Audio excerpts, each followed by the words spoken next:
मेरी वजह से। जी। सभी को नमस्ते। हम कर्म का वर्णन करने जा रहे हैं।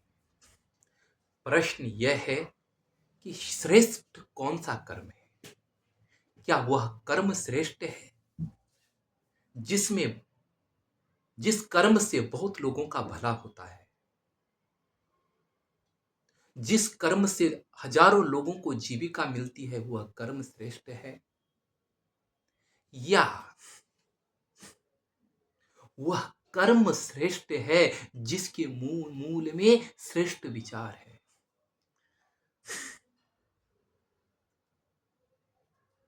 जिससे लाखों लोगों का भला हो रहा है, क्या वह कर्म श्रेष्ठ है? या वह कर्म श्रेष्ठ है जिस कर्म के मूल में सद्भावना भरी हो, वह कर्म श्रेष्ठ है? तो आए हम महाभारत के एक प्रसंग से आरंभ करते हैं। पहला प्रश्न हमारा यह है कि वह कर्म श्रेष्ठ है कि जिससे लाखों लोगों का भला हो रहा है। ये इस प्रश्न के ऊपर हम विचार करने जा रहे हैं। देखो, महाभारत का एक प्रसंग है कि धर्मराज युधिष्ठिर ने एक व्यापक यज्ञ कराया। उसमें बहुत सारे विद्वानों को बुलाया गया, बड़े बड़े राजा उसमें आए। उन्होंने उन पंडितों ने वहां बड़े विधि विधान से उस यज्ञ को किया, और उस यज्ञ में प्रत्येक व्यक्ति को या प्रत्येक राजा को उसकी आवश्यकता के अनुसार दान भी दिया गया। प्रत्येक ब्राह्मण संतुष्ट होकर के उस यज्ञ से विदा हुए। जहां तक कि चींटी जानवरों तक भी उनका भोजन दिया गया। लेकिन यज्ञ के समापन के दिन वहां एक नेवला पहुंचता है, और वह नेवला आधा स्वर्ण रंग का है, सुनहरे रंग का नेवला है।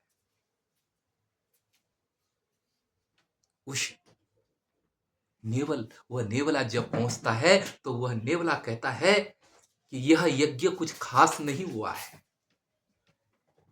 यह यज्ञ मुझे कुछ खास नहीं लग रहा है, कि जितना कि उस भूखे ब्राह्मण का किया गया त्याग है, उस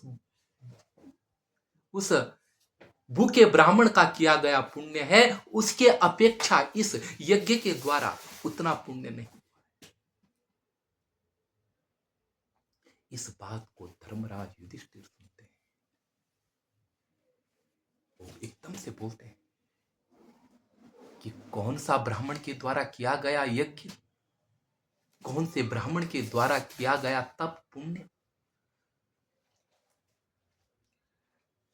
वो कहता है कि राजन, देखो, मेरा जो ये आधा शरीर सुनहरे कलर का है, यह प्रमाण उस ब्राह्मण के तप का है। तो राजा युधिष्ठिर बोलते हैं कि कौन सा तप है, उसका बखान करें। तब नेवला बताता है कि राजन, एक ब्राह्मण था, और उस ब्राह्मण के समय, जिस समय वह ब्राह्मण था, उस समय वहां बहुत अकाल पड़ा, और ब्राह्मण कैसा था? ब्राह्मण उच्च वृत्ति का ब्राह्मण था। उच्च वृत्ति का ब्राह्मण का से तात्पर्य यह है कि जो खेती होती है, खेती से धान काट करके जब किसान ले जाता है, तो उसकी जो बालें पड़ जाती है, उन बालों को अपना करके अपना जीवन यापन करता था। वो जो किसान के द्वारा छूटा गया गेहूं या अनाज खेतों में उसे इकट्ठा कर करके उसे अपनी जीविका एक ही चलाते थे, किसी से मांगते नहीं थे। ऐसे महान त्यागी एक एक पंडित था, और उस समय उस पंडित जब वह था तो उस समय अकाल पड़ा और लोगों की फसल नहीं हुई। तो उस ब्राह्मण ने कहीं से कुछ अन्न लेकर के वह भोजन कर रहा था। उसी समय एक ब्राह्मण पहुंचता है उस ब्राह्मण के यहां, और अतिथि रूप में, और वह कहता है, ब्राह्मण देवता मेरे को भूख लगी, मेरे को अन्न दो। वह ब्राह्मण बहुत दिनों से भूखा, उसका परिवार बहुत दिनों से भूखा, वह अपने हिस्से का अन्न उस ब्राह्मण देवता को दे देता है। वो ब्राह्मण देवता कहता है, उसको खाता है, राजन मेरे को बहुत ज्यादा भूख लगी, एक रोटी से काम नहीं चलेगा, एक रोटी और दे दे। वो थोड़ा सोचता है, मैं क्या करूं। उसकी घरवाली ब्राह्मण के मुख में देखती है, वो कहता हमारा कर्तव्य तो देने का है, मांगा है तो देना है। उसने अपनी रोटी भी उस ब्राह्मण देवता को दे दी। थोड़ा देर बाद वो कहता है कि दो रोटी से काम नहीं चलेगा, एक रोटी और दे दो। वो अपने पुत्र की रोटी भी उसे दे देता है, लंबे समय से भूखा।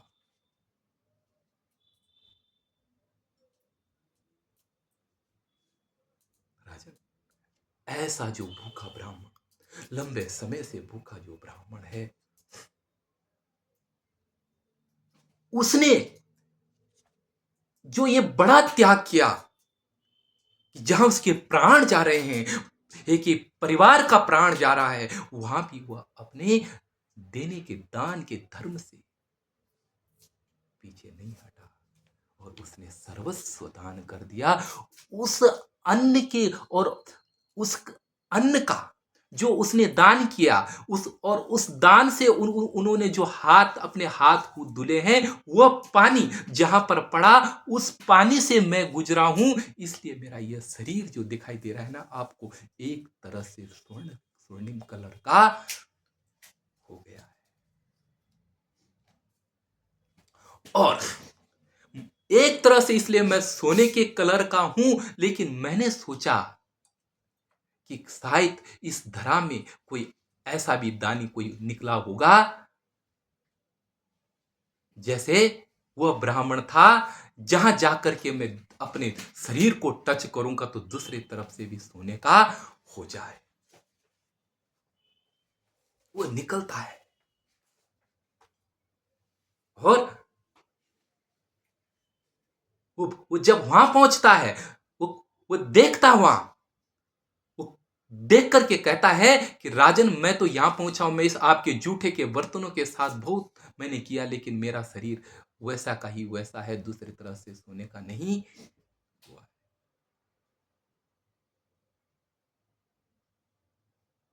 जब वो ऐसा कहता है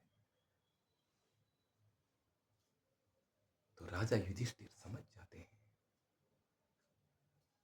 कि वास्तविक मेरे उसमें कुछ अपूर्णता रही है। तो कहने का तात्पर्य क्या है? कहने का तात्पर्य यह है कि एक कर्म में बहुत ज्यादा लोगों का हित है, और एक कर्म में आंतरिक श्रद्धा, निष्ठा की दृढ़ता है। जो वो ब्राह्मण है, उसने इतना बड़ा यज्ञ नहीं कर सका वो जितना बड़ा युधिष्ठिर ने किया है, लेकिन जो फल युधिष्ठिर को मिला है, वही फल उस ब्राह्मण को भी मिला है, जिसके हृदय के अंदर श्रद्धा है। कहने का तात्पर्य यह है कि श्रद्धा मूल है कर्म। बड़ा बड़ा यज्ञ कोई बड़ा आदमी कर सकता है, पर इसका मतलब यह नहीं कि छोटा आदमी कुछ नहीं कर सकता। जिसे सर्व कर सके वह कर्म, उस कर्म के मूल में श्रद्धा, पवित्र भाव से कर्म का निर्धारण होता है।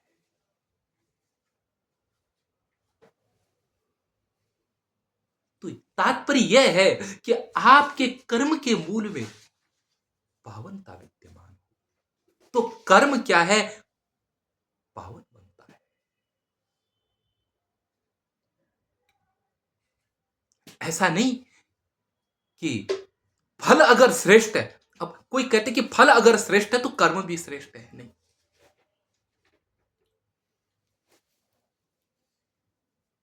कोई चोरी करके किसी की गर्दन काट के अगर दान करने लग जाए, उसका सदुपयोग करने लग जाए, तो वह कर्म श्रेष्ठ कोटि में नहीं आएगा।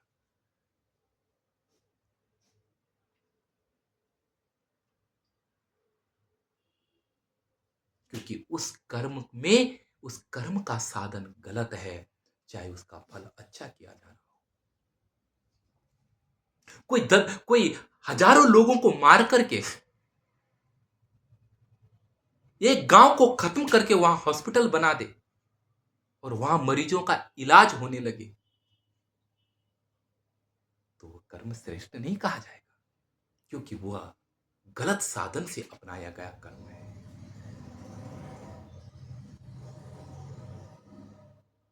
पाप कोटि में आएगा।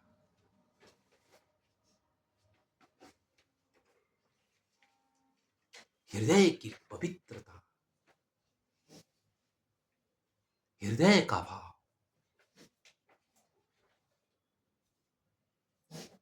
यदि एक डॉक्टर अगर किसी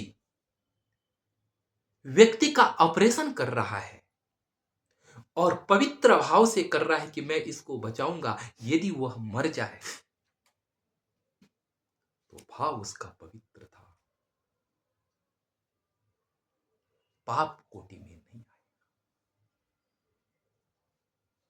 लेकिन यदि एक व्यक्ति जिसके पास बंदूक है, उसने कोई रास्ते से कोई व्यक्ति आ रहा है, उसके प्रति उसका द्वेष है, उसने बंदूक की गोली चलाई, गोली उस व्यक्ति के नहीं लगी, वह नहीं मरा,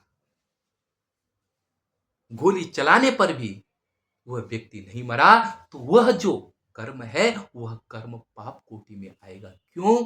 क्योंकि उससे हिंसा तो नहीं हुई, मरा तो नहीं, लेकिन भाव गलत था।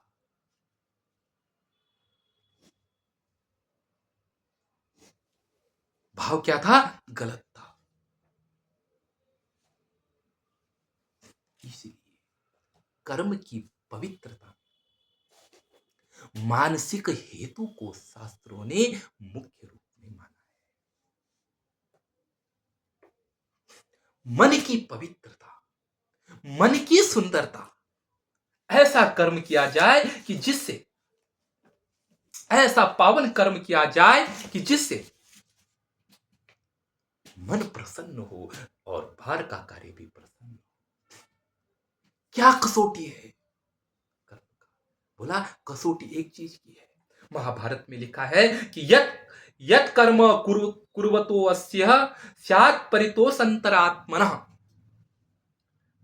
तत्प्रयत्नेन कुर्वीत विपरीतम तु वर्जयेत्। बोला यत कर्म कुर्वतो अस्य स्यात् परितोषांतरात्मनः, जिस कर्म को करने पर अपनी हृदय को अंदर से प्रफुल्लता, जिससे अपनी आत्मा गदगद हो जाए, जिस कर्म को करने से अपने अंदर संकोचन पैदा ना हो, उस कर्म को प्रयत्नेन कुर्वीत, ऐसा प्रयत्न, ऐसा कर्म प्रयत्न पूर्वक करना चाहिए। और विपरीतम तु वर्जयेत्, जिस कर्म को करने से अपने अंदर असंतोष, अपने अंदर ग्लानि पैदा हो, मैंने गलत किया, उस कर्म को नहीं करना चाहिए, उस कर्म का त्याग कर देना चाहिए। अपनी आत्मा, अंतरात्मा बोल देती है कि नहीं करना है ये कर्म। अपनी आत्मा सबसे बड़ा मार्गदर्शक होती है, कह देती है, अंदर से जवाब देती है, कहती बेटा मत कर इस कर्म को। लेकिन लोग, छल, असंतोष के कारण व्यक्ति उस कर्म को कर देता है। इसीलिए भाव की शुद्धता होनी चाहिए। आगे लिखते हैं, यदन्येषां हितं न स्यात्, यदन्येषां हितं न स्यात् आत्मनः कर्म पौरुषम, यदन्येषां हितं न स्यात् आत्मनः कर्म पौरुषम अपत्रपेत वानेन न तत्कुर्यात् कदाचन। महाभारत में कर्म के प्रसंग, अनुभव, जीने की विदा है, इसलिए इसमें कर्म का निरूपण है। कहा गया है कि यद अन्येषां हितं न स्यात् आत्मना कर्म पौरुषम, आत्मा का जो कर्म है यदि उससे हितम न स्यात्, यदि उससे हित नहीं तथा अपत्रपेत वानेन, और जिसे अपत्रपेत,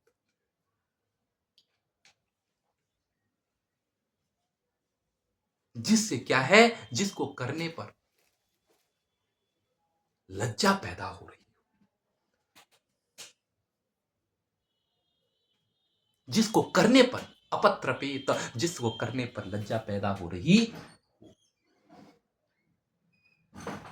न तत्कुर्यात् कदाचन, उस कर्म को कभी नहीं करना चाहिए। जिस कर्म पर आपको लज्जा हो रही हो, चुपके जिस कर्म को करने की आपकी प्रवृत्ति हो रही हो, समझना कि वह कर्म गलत कर्म है, जिससे आत्म संकुचित हो जाए। क्योंकि गलत कर्म होता है। मैं बनारस में था और मुझे याद है वहां पर कि कुछ मुस्लिम लड़के गाय को मारना चाह रहे थे।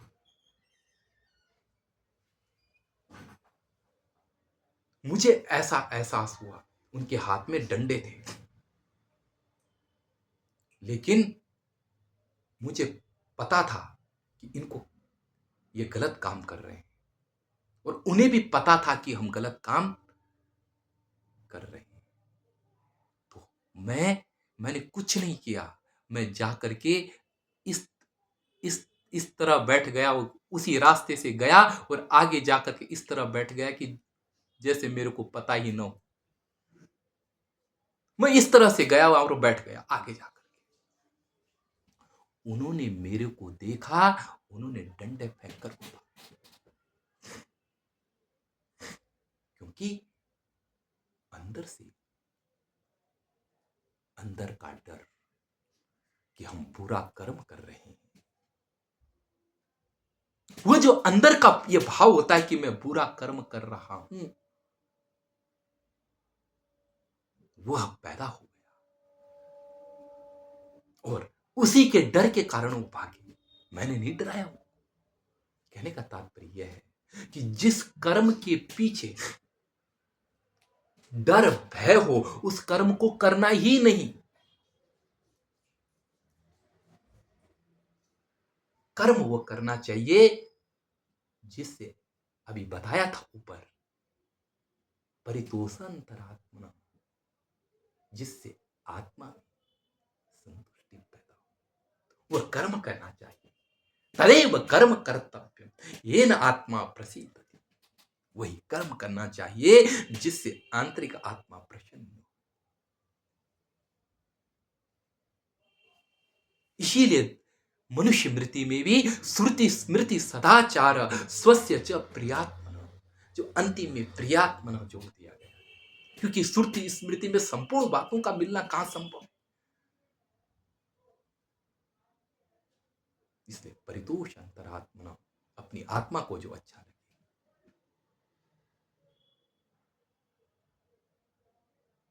उसी को धर्म धर्म कोटि में, इन चारों को धर्म कोटि के धर्म के प्रमाण के रूप में प्रस्थापित किया। श्रुति स्मृति सदाचार स्वस्य च प्रियात्मनम एतत् चतुर्विधम प्राहु साक्षात धर्मस्य लक्षणम। अपनी आत्मा सब कुछ उत्तर दे देती है, बस उसके साथ लोग अंतरात्मा कहती है, बारंबार झकोरती है। आंतरिक मनो, हमारा विवेकमय चेतन मस्तिष्क सदा प्रफुल्ल रहता है उत्तर देने के लिए, लेकिन वह देता रहता है और लोभ के कारण, भय के कारण, जलन के कारण, अहंकार के कारण उस अंतरात्मा की आवाज को कुचल दिया जाता है।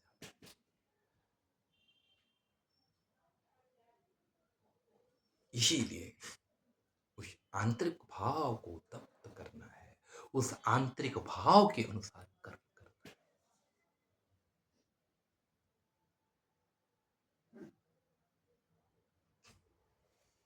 गीता में कृष्ण ने कहा है कि आसक्तियों का परित्याग, लेकिन विवेक का परित्याग की बात नहीं आई। आसक्ति के फल का परित्याग, क्योंकि जो भी काम कर रहे हैं आप, आपका मस्तिष्क भी आसक्ति अधीन होकर के कर्म कर रहा है। निर्मुक्त मस्तिष्क को, विवेक निर्मुक्त हो, लोभ अधीन एक ही विवेक नहीं, उनसे निर्मुक्त होकर के कार्य करना चाहिए।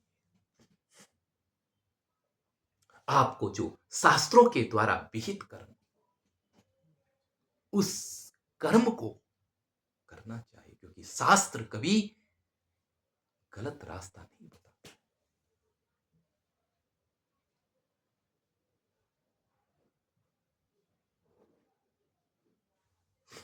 ये जो शास्त्र प्रतिपाद्य कर्म है,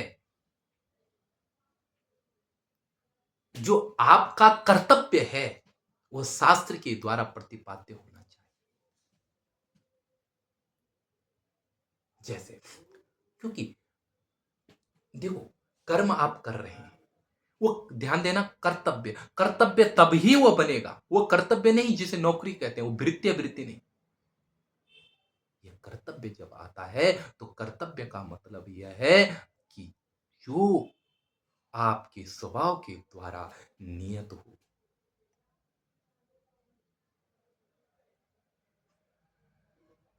देखो, शास्त्रकारों ने कर्तव्यों के अलग अलग निर्धारण किए हैं। ब्राह्मण, क्षत्रिय, वैश्य, शूद्र, ये जो कर्तव्य हैं, इनको, ये शास्त्रों के द्वारा विहित कर्तव्य हैं, इनको करना। देखिए, ब्राह्मण क्या है, शूद्र क्या है, ब्राह्मण क्या है, क्षेत्र क्या है, वैश्य क्या है, शूद्र क्या है, ये क्या है, विवाद के विषय रहे। लेकिन मैं उस विचारधारा को मानता हूं जो सार्वकालिक, सार्वभौमिक और सार्वजनिक हो। ब्राह्मण का मतलब बुद्धिमानों से है, वह कोई भी हो सकता, जो बुद्धिमान होगा वह ब्राह्मण होगा। जो सत्य, अहिंसा, दया, परोपकार से सुसज्जित होकर के सत्कर्म में लगा हुआ हो, वह ब्राह्मण होगा। जो क्षेत्रीय, देश की सुरक्षा के लिए लगा हुआ हो, वह क्षेत्रीय होगा। और जो उद्योग धंधे में लगा हुआ हो, वैश्य होगा। और जो सेवा में लगा हुआ हो, सामाजिक सेवा में लगा हुआ हो, वह शूद्र कोटि में आएगा। यह चार वर्णों की जो व्यवस्था है, यह सब अपने स्वभाव के द्वारा निर्धारित है।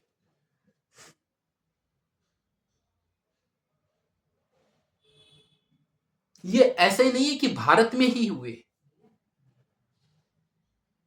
ये हर देश में इन लोगों की हर देश में इन्हीं लोगों के माध्यम से व्यवस्था का संचालन हो रहा है।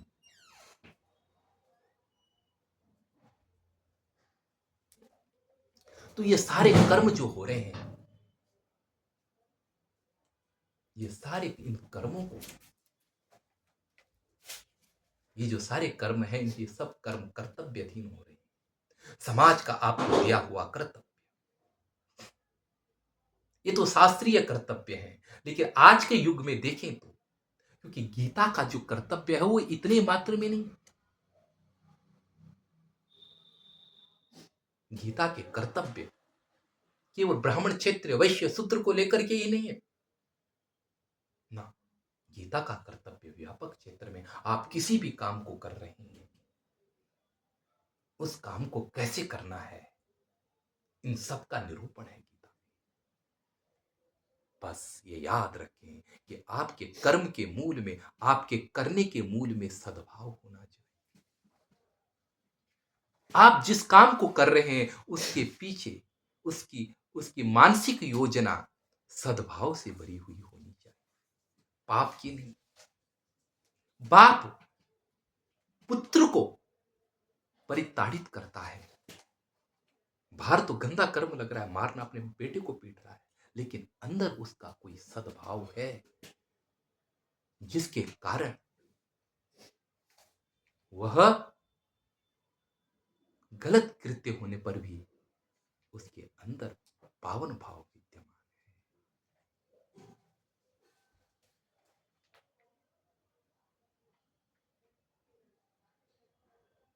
है। एक व्यक्ति अपने ओंठों से, अपने शास्त्रों में आए कि एक व्यक्ति अपने ओंठों से अपनी छोटी बच्ची अपनी छोटी बच्ची को भी चूमता है और अन्य को भी चूमता है, लेकिन दोनों में भाव अलग है। भाव की प्रधानता। इसीलिए कर्म कौन सा बुरा है, कौन सा अच्छा है, बाहर के वस्तु को देख करके नहीं, मन के आंतरिक भाव से कर्म का निर्धारण होता है कि कैसा, कौन सा कर्म बुरा है और कौन सा कर्म अच्छा है।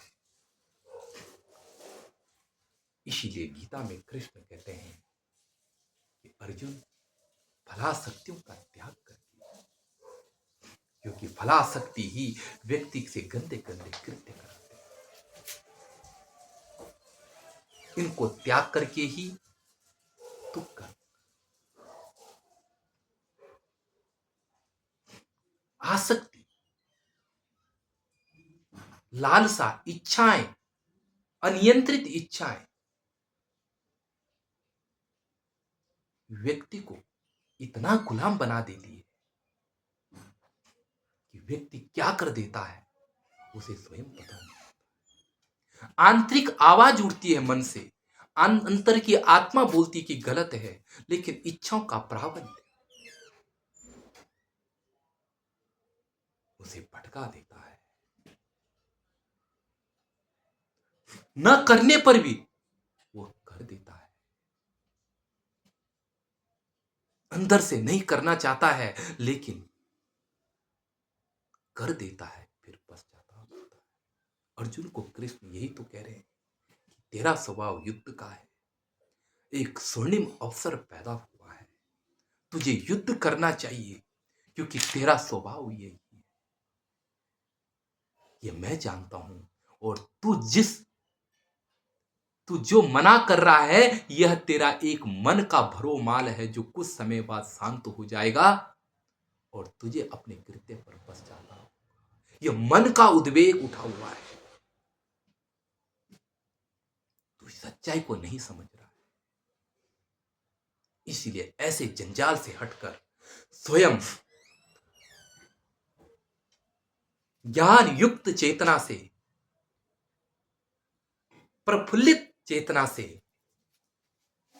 तटस्थ बुद्धि से वासना रहित बुद्धि से, वासना अनधीन बुद्धि से, कामुक इच्छाओं के अधीन ना होकर, कामनाओं के अधीन ना होकर विवेक से काम ले अर्जुन। उसी में ही इंसानियत का भला है, तेरा भला है। और तेरे भलाई के साथ तेरा भला नहीं, जग का भला कर रहा है। युद्ध करना, लड़ना, तू यह समझ रहा है कि मेरा व्यक्तिगत कार्य नहीं, तू युद्ध अपने लिए नहीं, समाज के लिए भी कर रहा है। इसलिए अपने अंदर जो भाव है, उन भाव में सात्विकता को, क्योंकि मैंने कृष्ण आगे कहेंगे कि कर्मण्येवाधिकारस्ते मा फलेषु कदाचन। तेरा कर्मणि एव अधिकार, तेरा कर्म में ही अधिकार है। मा फलेषु कदाचन, फलों में तेरा अधिकार नहीं। तू कर्म कर, परिश्रम कर, उसमें तेरा अधिकार है, फलों में नहीं। फलों में किसका अधिकार है? एक समाज सेवक व्यक्ति, एक सत्य निष्ठा वाला व्यक्ति, उसका कर्म में ही अधिकार होता है, फलों में नहीं। क्योंकि फल समाज के लिए, तेरे लिए नहीं, तेरा उसमें अधिकार नहीं है, उसमें समाज का अधिकार है। जो आप काम करते हैं, आप सोचते हैं, आप कोई भी काम कर रहे हैं, उस काम से आपको कम फायदा होता है, समाज को ज्यादा फायदा होता है। एक डॉक्टर अगर कार्य कर रहा है तो उसका यह लक्ष्य यह होना चाहिए कि मेरा लक्ष्य समाज की सेवा करना है, और मेरे उससे मिलने वाला जो फल है वह समाज के लिए होना चाहिए। तो कर्म में अधिकार है तेरा, फलों में नहीं। क्योंकि लोक संग्रह में वापी संपत्स्यन कर तुम अर्हसी। हे अर्जुन, तू लोक संग्रह को देख करके कर्म कर।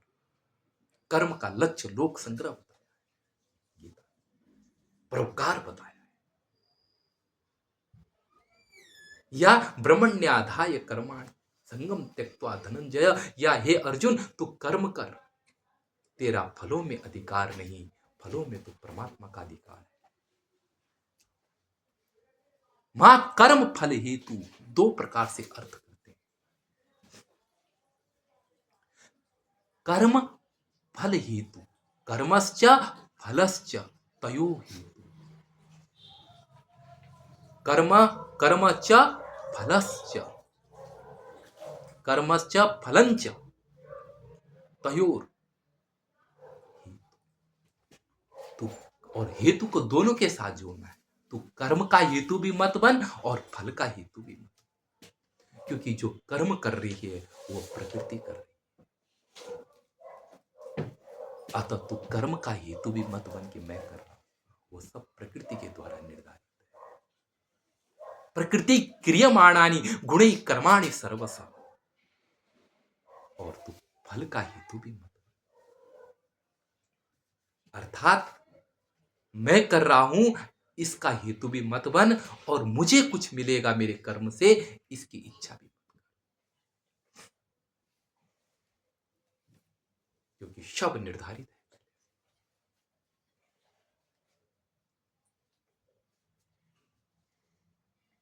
तो अपने कर्तव्य को समझ करके कर्म करो।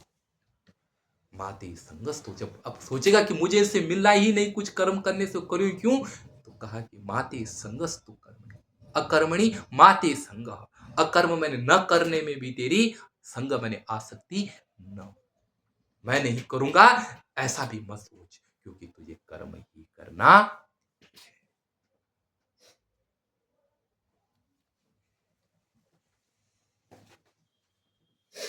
यह कर्तव्य है, कर्तव्य को करो। समग्रता इसी में ही है जीवन की। क्या मिलता है,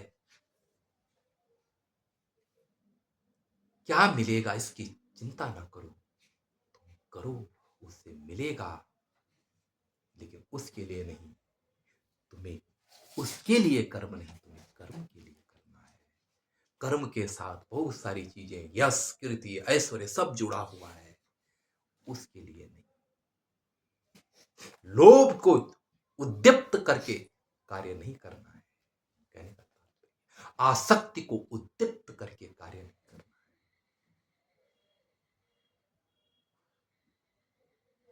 इच्छा और फल का दोनों का संबंध है, दोनों को नकार दिया। अगर कृष्ण यही कहते कि तेरा फलों में ही अधिकार है तो क्या होता?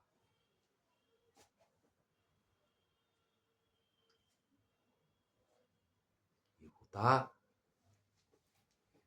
कि जो लोग चोर जो चोरी करता है उसका जो फल है, फल में अधिकार है, फलों में अधिकार दे देते तो क्या होता? आंतरिक इच्छाएं प्रतिप्त होती, लोभ, क्रोध, अनेक चीजें, छल कपट पैदा होते। कर्म वो करना है जिसमें छल कपट कुछ ना हो। ऐसे कर्म से, ऐसा कर्म स्वयं में योग है। जब तुम ऐसी स्थिति में पहुंचते हैं तो परम तत्व योग, परम तत्व ही कार्य को करने लगता है। यही आगे कहेंगे, योगस्थ कुरु कर्माणि संगम त्यक्त्वा धनंजय। योग में स्थित होकर के अर्जुन तो कर्म कर। योग क्या है? योगश्चित्त वृत्ति निरोध, चित्त की वृत्तियों को हटाकर पूर्ण समाधि भाव में स्थित होकर के तू कर्म कर।